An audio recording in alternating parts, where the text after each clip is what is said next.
Thank you, Secretary, for coming on out here. Just the other week, you took part in talks with Russia. I guess I just wanted to ask you just your view of this. Do you agree that Russia's invasion of Ukraine was illegal and a violation of sovereignty and law? Senator, I've been saying that since my confirmation. That's right. Also, would you say that Vladimir Putin is a war criminal? I've also been saying that since my confirmation. Now, before you started, Treasury regularly targeted hundreds of actors and networks who sent critical goods to Russia's war machine with rounds of sanctions every 1 or 2 months. The previous administration added about 297 China-based entities and individuals to our sanctions list under the Russia sanctions program. I want to ask you, do you know how many you have added and designated as part of the Russia sanctions program since you came in as Treasury Secretary? I do not, but I do know that President Trump sanctioned Rosneft and Lukoil, which was the major sanctions achievement, and dwarfs everything else, and has brought the Russians to the table for the talks that I was at last Saturday. And you'll have bipartisan support for those sanctions, but I'll just say that there is also bipartisan support on doing everything we can to crack down on Russia's war machine, not just on the energy side. And so, as I said, the previous administration has added 297 China-based entities. This administration has added 0. That is the number 0. So I just urge you. The previous administration was extremely weak on sanctions, and it was on record as saying that they did not want to increase energy sanctions because they were worried about the midterms, worried about the failed election of Vice President Harris, and in a display of cowardice. I'm not asking you about that right now. But on the way out the door, Jake Sullivan raised some of the energy sanctions. President Trump took the most bold action.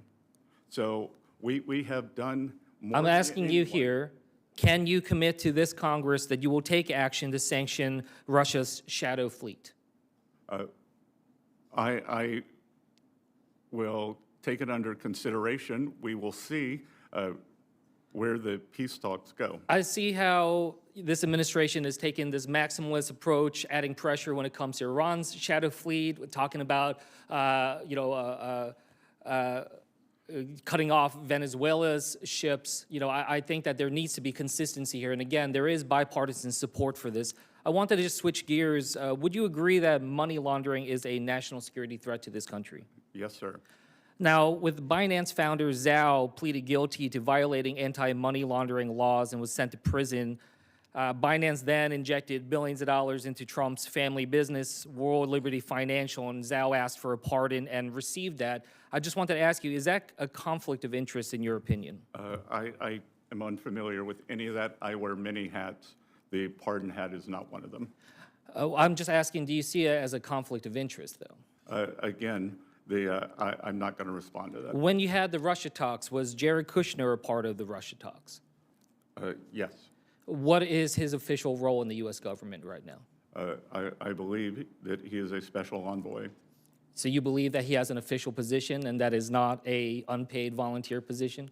Sorry, I believe that it is not an official position, that he is designated as an interlocutor as we bring many people into the talk. I just raise this because this is the problem that we're seeing right now when it comes to these conflicts of interest. We see the Trump family getting involved in different roles, even though they don't have official positions. We see Pakistan now announcing that they're going to use Trump's family's companies' crypto for cross-border transactions and trade. Does that not concern you?